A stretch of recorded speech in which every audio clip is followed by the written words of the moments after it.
Саламатсыздар, урматтуу дыйкандар, урматтуу алайлык багбандар. Бүгүн канат дагы келиптир. Ушул сиздин картошка эккен методуңузду дагы айтып бересизби деп. Ооба айтып берем, Мына өзүңүздөр көрүп турасыздар. Бүгүн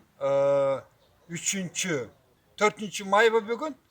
4 май күнү менин картошкам канчага чыгып калды. Бул картошка 24 Mart'ta егілген. Егер де өткенде үшік албағанда, менің картошкам daha büyük болар эле. Ушул 4 жөө, 5 жөө картош, 4 жөө картошкам бар. 1-июль күнү алып, коңшуларыма, туугандарыма таркатып, экинчисин дагы эге коем. Ошол экинчи картошкам 15 октябрда пышып калат. Ошол октябрда пышкан картошкамы эч кимге бербейм, өзүм гана жейм. Анткени окендер этмекчи, это уже молодая картошка. Ушуну кыш менен сактап коюп, үй-бүлө ушуну жейбиз. Эми ушул картошканы айтууда бир-эки нерсеге кайрылып алайын. Тының Ырыспаев деген бар, көпчүлүк эл билет. Ошо мына базарда өзүнүн эжинти салып, соткаларда саткан бала. 5-6 жыл мурун экөөбүз Кара Суга базарга бардык. Анда мен магазин иштетчүмүн, ушу товарларды айдап барып, товарды алып келе жатсак, Кара Сууда жаңы чыккан картошканы сатып атыптыр. Бул окуя где-то бир 10 июнь күнү эле. О июндун 10 күндөрү эле. Барып эле, бул жердин картошкасы жаңы картошка турбайбы? Каердин картошкасы десек, Алайдын картошкасы деди да. Биринчиден экөөбүз аябай сыймыктандык, что бул Алайдын картошкасы экенин. Экинчиден Алайдын картошкасы 10-июнда пыштпайт да. Ана мен сурап атпайм, айнан бул Алайдын картошкасы, Алайда картошканы эң биринчи мен пышырам. Бирок Алайда 10-июнда картошка пышпайт да десем, ака ошентип сатсак, Алайдын картошкасы деп сатсак жакшы кетет деди да. Биз үчүн аябай сыймыктанып, анткени демек биздин Алайдын картошкасы башка жактарга барганда аябай баалуу экенин сездик да. Эми ушул картошканы эгин улантышыбыз керек. Ар бирибиз өзүбүз экологиялык жактан таза картошка алышыбыз керек. Мен өтө эле каршымын, что биздин Алай эли азотту, мочавина дейбизби, башка химиялык жер семизгичтерди пайдаланбаңыздар. Өзүбүздүн картошка бизде дээрлик ушунчалык мүмкүнчүлүк бар. Кыгыбыз толуп атат. Иши кылып азотту пайдаланбай, мочавинаны пайдаланбай өстүргөнгө мүмкүнчүлүк бар. Ошол жөнүндө сиздерге бир айтып берейин. Айтмакчы гербицидтер жөнүндө, гербицид. Ушул азыркы мезгилде ушунчалык оорулар көбөйүп кетти. Бөйрөгүндө ташы бар экен, боор ооруп атат экен, дагы касыл жеринде ташы бар экен, өтүндө ташы бар экен. Ушулардын бардыгы ошо сиздер пайдаланган химиялык заттар түшкөн мындай өсүмдүктөрдү, жашылчаларды жегениңизден келип чыгат. Ошондуктан сиздер пайдаланбаңыздар. Кечээ ошо биздин Алай багбандарында бир баланын аты жүрөт, эми айтпай эле коеюн, аты ким экенин. Үйдүн айланасындагы чөптү жок кылыш үчүн касыл химиялык затты пайдаланмайм деп. Айнанып кетейин, пайдаланба. Кетпенди ал, чаап кой. Ал жер сеники.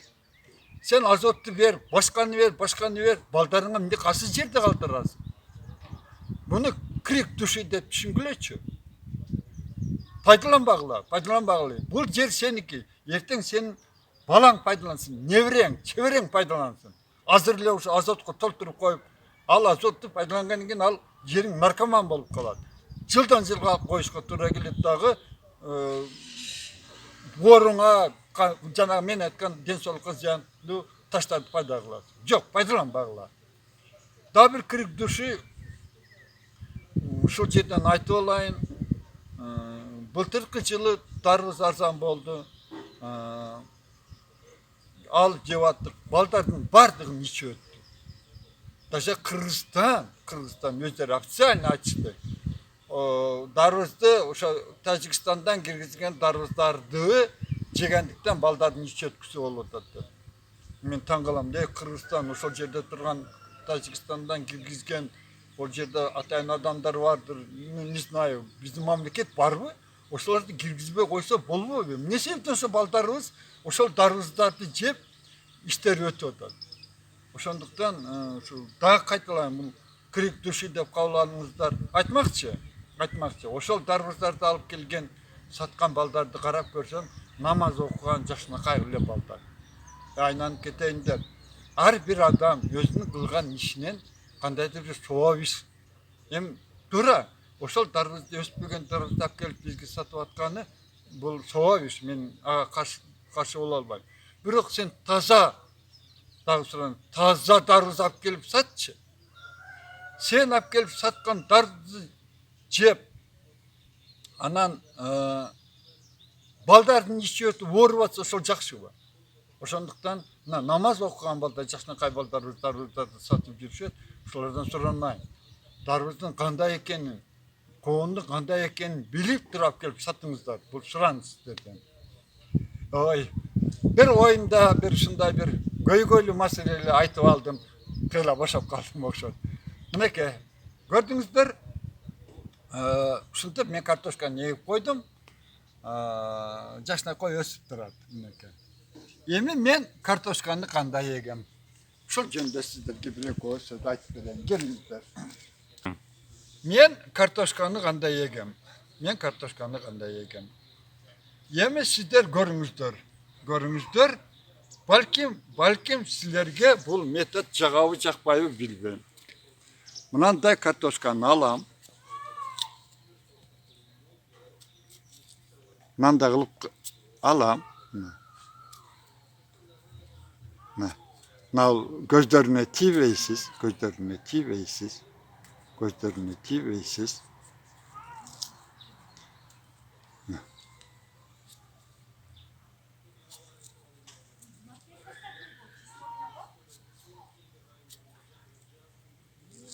Мына. Көрдүңүздөрбү? Көздөрү калды. Эми сиздерден сураныңыз. Бул методду өзүңүзгө bir 2 жөөк 3 жөөккө жасап көрүңүз дагы, эгерде сиздин жериңизде жакшы болсо, ошондо гана пайдаланыңыз. Ага чейин пайдаланбаңыз. Бул менин bir 2 жылдан бери ушул 4 жөөктү эле көрөм. Аябай жакшы түшүн берген сиздерге айтып көргөздүм буну. Так, мен күздө ошол картошканы алып атканда мындай жөөк кылып кетем. Мынеке. Көрдүңүздөрбү? Ушундай жөөк кылып кетем. Себеби ушул жерде картошка эгилген, кийин картошканы алып атканда жөөк кылып кетем дагы.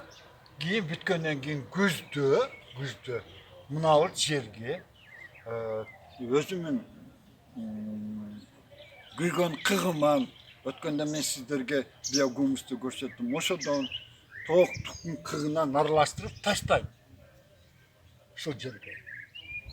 Таштап, жаз келгенде ушул жерде гана басам.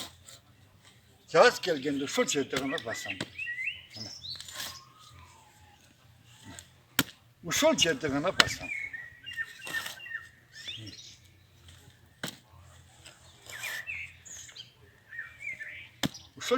басам. Bastımdı.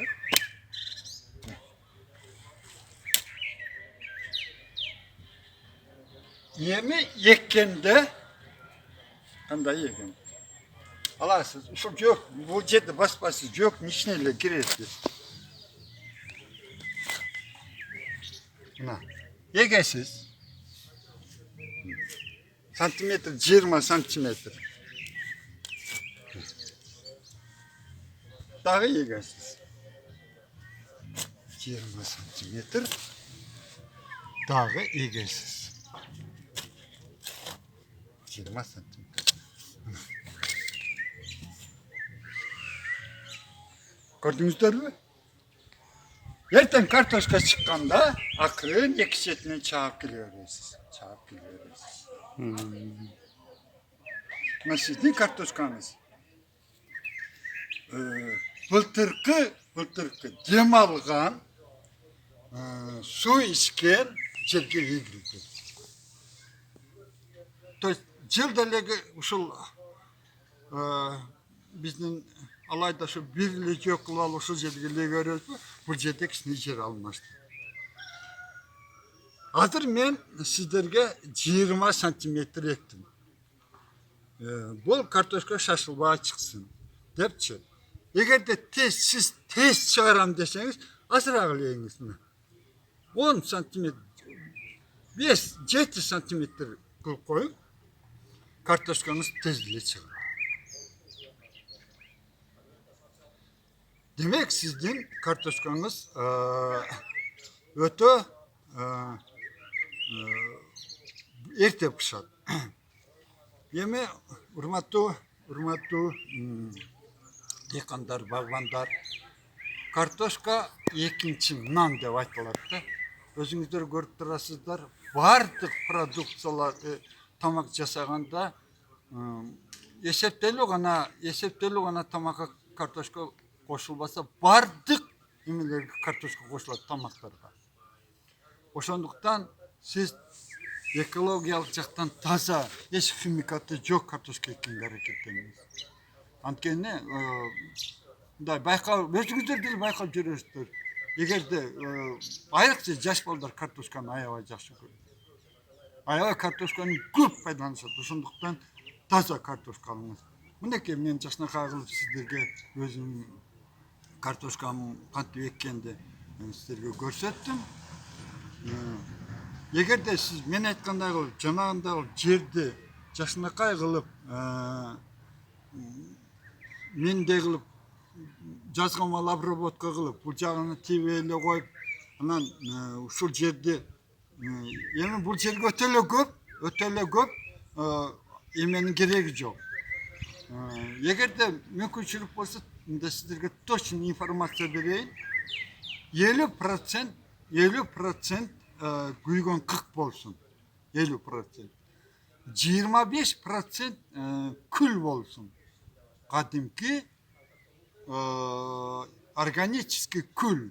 Эми көңдүн, отундун, көмүрдүк эмес. Демек сиз тандырдагы от жаккан күлдөрдү алып мешокко салып коет экенсиз да.